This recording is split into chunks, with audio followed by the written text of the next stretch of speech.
আসসালামু আলাইকুম ওয়া রাহমাতুল্লাহি ওয়া বারাকাতুহু। আশা করি আল্লাহ পাকের অশেষ রহমতে আপনারা ভালো আছেন। দেখুন, আল্লাহ তাআলার আদেশ আমরা কত সহজে অমান্য করছি। কারো বয়স 40, কারো বা 20, কারো বা 30, কারো বা 60, 70, 80। এর মধ্যে কতবার আল্লাহ তাআলার অবাধ্য হয়েছি তার কি কোনো হিসাব আছে? কিন্তু এরপরও কি আল্লাহ তাআলা এমন কোনো বান্দাকে চাকরিচ্যুত করেছেন, কারো চোখ তুলে নিয়েছেন, কারো হাত ভেঙে দিয়েছেন, কারো পা দুটো নষ্ট করে দিয়েছেন, কানে সীসা ঢেলে দিয়েছেন? না, তিনি এমনটি করেননি। তিনি কত বড় মহৎ হৃদয়ের। আমরা প্রতিনিয়ত তার আদেশই অমান্য করছি। এরপরেও তিনি আমাকে খাবার দিচ্ছেন, আমাকে পান করাচ্ছেন, নিদ্রা দিচ্ছেন, ছায়া দিচ্ছেন। ছাদ, ছায়া, ফল, ফুল সবই দিচ্ছেন। সকালের নির্মল হাওয়া দিচ্ছেন, ঠান্ডা গরম দিচ্ছেন, আলো বাতাস দিচ্ছেন। তিনি কত বড় দয়াবান। এত নাফরমানি, এত অবাধ্যতা দেখেও তিনি আমাকে সবই দান করছেন। আমরা শতভাগ আল্লাহ তাআলার করুণার মুখাপেক্ষী। জীবনের প্রতি মুহূর্তে তার মুখাপেক্ষী। তার কাছে আমাদের প্রয়োজন অসংখ্য, অসীম। আজ আল্লাহ তাআলা যদি তার সুন্দর ব্যবস্থাপনাকে সামান্যতম এদিক সেদিক করে দেন, তাহলে আমাদের কিছুই করার থাকবে না। মানুষ তার দয়া ও অনুকম্পার ওপরে পুরোপুরি নির্ভরশীল।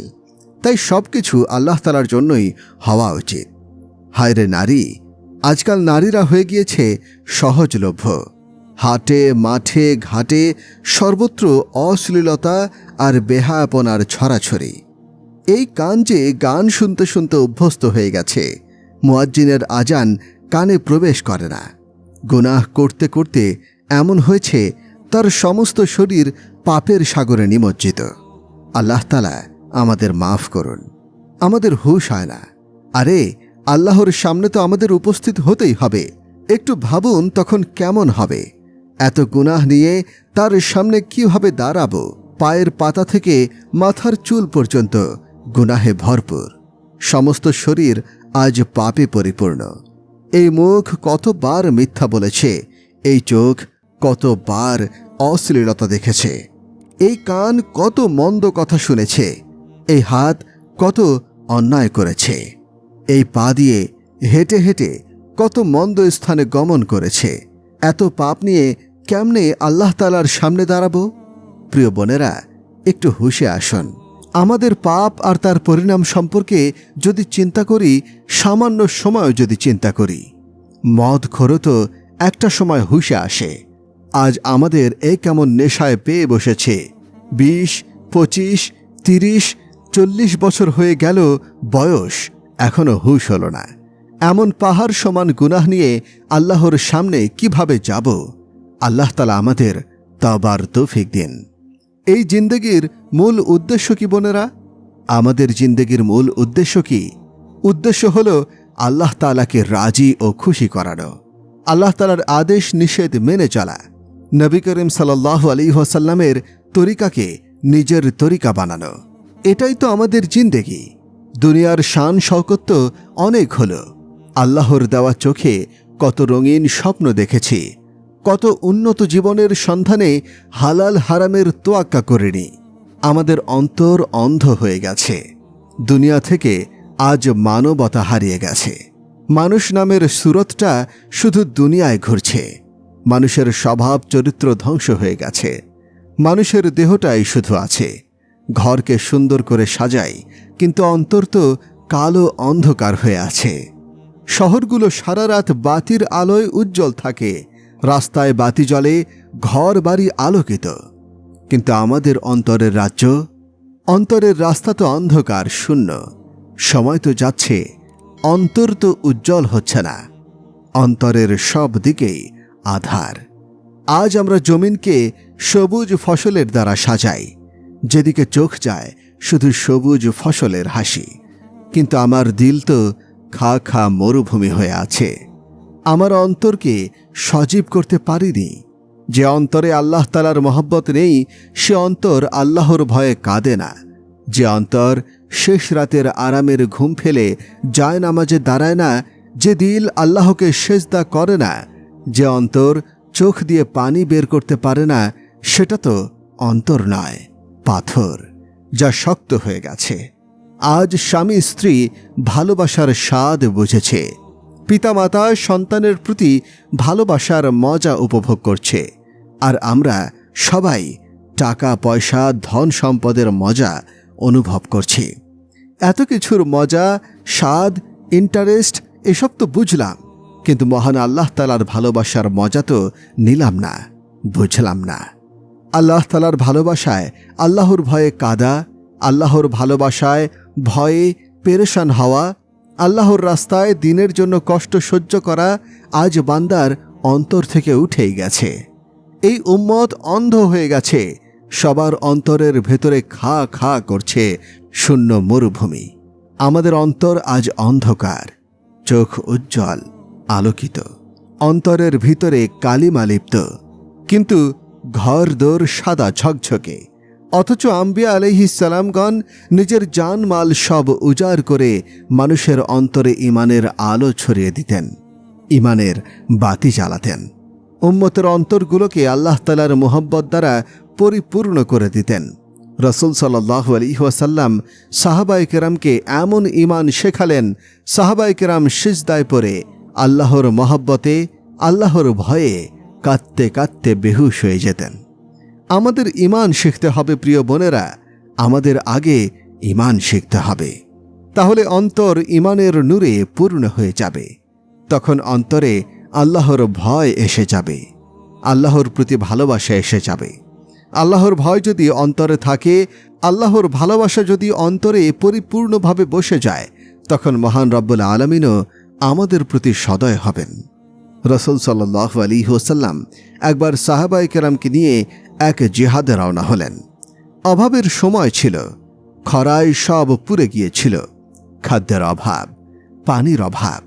তাই সৈন্যদের মাঝে রাসূল আকরাম সাল্লাল্লাহু আলাইহি ওয়াসাল্লাম অল্প অল্প করে পথ খরচা আর কিছু খাদ্য বিতরণ করলেন। এক সাহাবী ভুলে বাদ পড়ে গেলেন, তাকে দিতে মনে ছিল না রাসূল আকরাম সাল্লাল্লাহু আলাইহি ওয়াসাল্লামের। এই কথা তিনি রাসূল সাল্লাল্লাহু আলাইহি ওয়াসাল্লামকে বলেননি যে, ইয়া রাসূলুল্লাহ সাল্লাল্লাহু আলাইহি ওয়াসাল্লাম, আমি তো বাদ পড়ে গেছি, আমাকে কিছু দিন। সে কিছু না বলে কাফেলার সাথে চলেছে।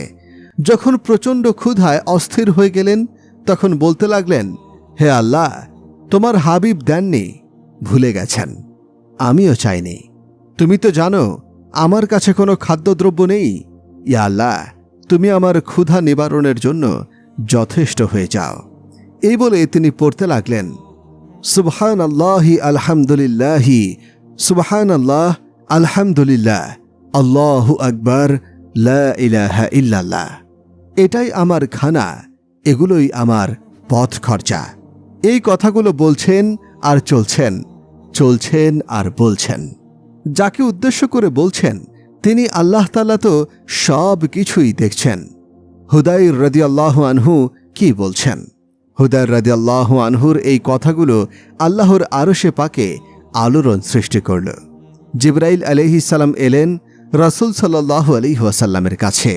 বলছেন জিবরাইল আলাইহিস সালাম, হে রাসূল সাল্লাল্লাহু আলাইহি ওয়াসাল্লাম, হুদাইর রাদিয়াল্লাহু আনহু তো আল্লাহ তাআলাকে এমনভাবে ডাকছে, আল্লাহর আরশ কাঁপিয়ে দিল।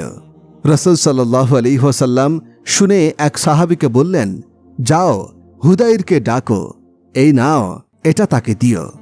কিছু খানা তাকে দিয়ে বললেন, বলবে আমার মনে ছিল না, এখন তোমাকে দিয়েছেন।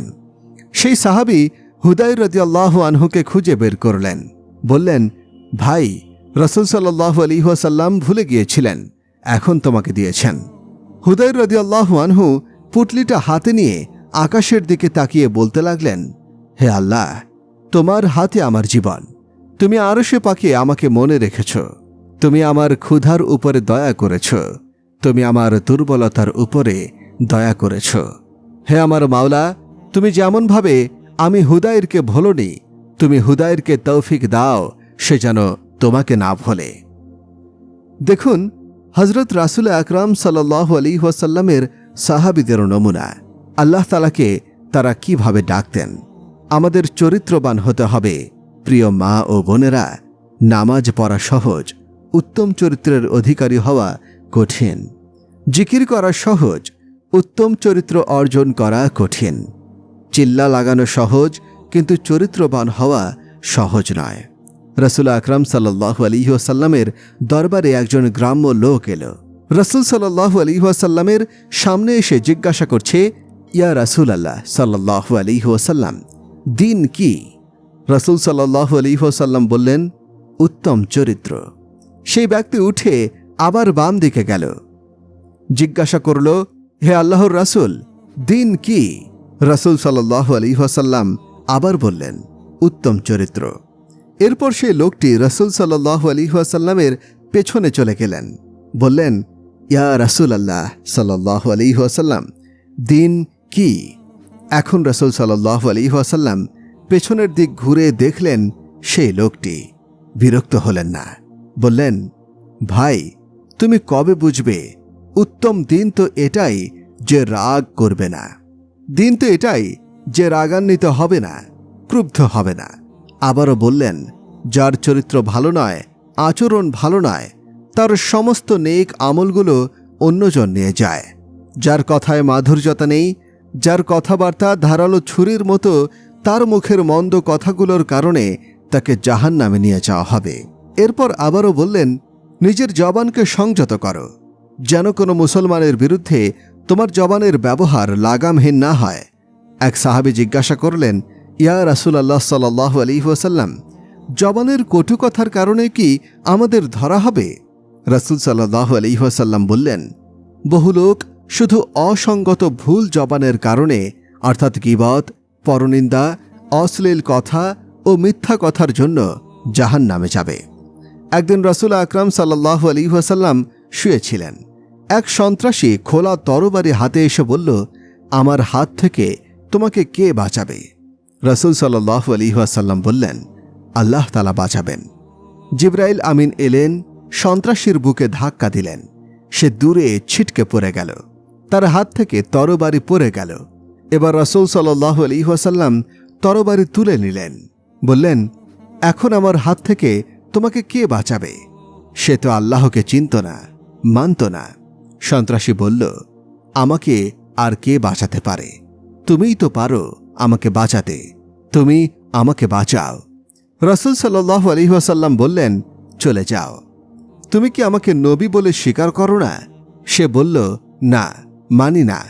এরপর সে তার গোত্রের কাছে গিয়ে ঘটনাটি বলল। আবার ফিরে এলো রাসূল সাল্লাল্লাহু আলাইহি ওয়াসাল্লামের দরবারে। কালিমা পড়ে মুসলমান হয়ে গেল। এই ছিল রাসূল সাল্লাল্লাহু আলাইহি ওয়াসাল্লামের মহান চরিত্র, যার চরিত্রের মাধুর্যতা পাথরকেও নরম করে দিত। প্রিয় রাসূলুল্লাহ সাল্লাল্লাহু আলাইহি ওয়াসাল্লামের চরিত্র পাথরকেও নরম করে দিত। তাই আমাদের রাসূল সাল্লাল্লাহু আলাইহি ওয়াসাল্লামের চরিত্র শিখতে হবে। এক লোক হযরত আব্দুল্লাহ ইবনে জাফর রাদিয়াল্লাহু আনহুকে গালি দিল। তিনি সেই লোকটির পেছনে পেছনে তার বাড়িতে গেলেন। বললেন, ভাই, তুমি আমাকে যা বলেছ তা যদি সত্য হয় তাহলে তা আমার জন্য সর্বনাশ, আর যদি তুমি ভুল বলে থাকো তাহলে আল্লাহ তাআলা তোমাকে ক্ষমা করুন। এই কথা শুনে লোকটি আব্দুল্লাহ ইবনে জাফরের পায়ে পড়ে কাঁদতে কাঁদতে বলল, ভাই, আমি ভুল বলেছি, মিথ্যা বলেছি, আমাকে ক্ষমা করে দাও। এটাই তো হলো চরিত্র। নবী চরিত্রের এটাই মাহাত্ম্য। রাসূল সাল্লাল্লাহু আলাইহি ওয়াসাল্লামের দরবারে এক সাহাবী এসে বললেন, হে আল্লাহর রাসূল সাল্লাল্লাহু আলাইহি ওয়াসাল্লাম, আমার প্রতিবেশী এক মহিলা আছে যে দিনে রোজা রাখে আর রাতে তাহাজ্জুদ পড়ে, কিন্তু তার ব্যবহারে অন্য প্রতিবেশীরা কষ্ট পায়। রাসূল সাল্লাল্লাহু আলাইহি ওয়াসাল্লাম বললেন, এই মহিলার জন্য কোনো সুসংবাদ নেই, সে জাহান্নামী। এক সাহাবী রাসূল সাল্লাল্লাহু আলাইহি ওয়াসাল্লামের কাছে এসে বললেন, হে আল্লাহর রাসূল, আমি চাই না আমার ঈমান পূর্ণাঙ্গ হোক। রাসূল সাল্লাল্লাহু আলাইহি ওয়াসাল্লাম বললেন, তোমার চরিত্র সুন্দর কর। আমি চাই আমার ঈমান পূর্ণাঙ্গ হোক। রাসূল সাল্লাল্লাহু আলাইহি ওয়াসাল্লাম বললেন, তোমার চরিত্র সুন্দর করো, তোমার ঈমান পূর্ণাঙ্গ হয়ে যাবে। এক ব্যক্তি ইমাম জাইনুল আবিদিন রাহিমাহুল্লাহকে গালিগালাজ করতে লাগল। ইমাম জয়নুল আবিদিন রাহিমাহুল্লাহ লোকটির দিক থেকে চেহারা ঘুরিয়ে নিলেন। লোকটি ভাবল হয়তো সে শুনতে পায়নি যে তাকে গালি দিয়েছি। লোকটি ইমামের সামনে গিয়ে বলল, আপনাকে আমি গালি দিয়েছি, আপনি কি শুনতে পাননি? ইমাম জয়নুল আবিদিন রাহিমাহুল্লাহ বললেন, আমি তোমাকে মাফ করে দিলাম। হাবিব ইবনু উমাইর রাদিয়াল্লাহু আনহু একজন তাবী, সাহাবীদের শিষ্য, সুদর্শন সুপুরুষ। শত্রুপক্ষের 10 জনকে হত্যা করে ধরা পড়লেন। রোমান নেতা বলল, আমি একে গোলাম বানাবো। হাবিব ইবনু উমাইর কারাগারে বন্দী। রোমান নেতা একদিন বলল, তোমাকে আমি মুক্তি দেব যদি তুমি খ্রিস্টান হয়ে যাও, আর আমার মেয়েকে তোমার হাতে তুলে দেব, আবার আমার রাজ্যের কিছু অংশও তোমাকে দান করব। হাবিব ইবনু উমাইর বললেন, যদি সমগ্র জগৎটাও দাও তবুও আমার অন্তর থেকে ঈমান ছিনিয়ে নিতে পারবে না।